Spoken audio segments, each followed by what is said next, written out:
تو حضرت عثمان غنی ذوالنورین رضی اللہ تعالی عنہ کلمہ شریف پڑھ لیا.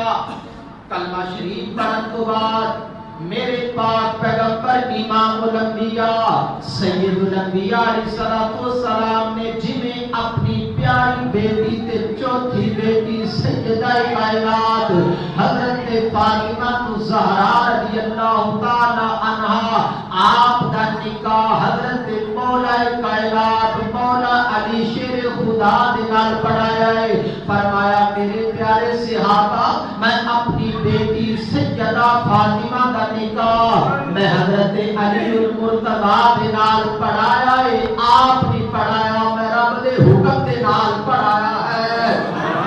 میرے پاک پیغمبر امام الانبیاء علیہ السلام نے فرمایا صحابہ جبریل امین نے مینوں آ کے دسیا ہے فرشتیاں دی موجودگی دے اندر اللہ پاک نے حضرت فاطمہ دا نکاح علی دے نال عرشاں تے پڑھا دیتا.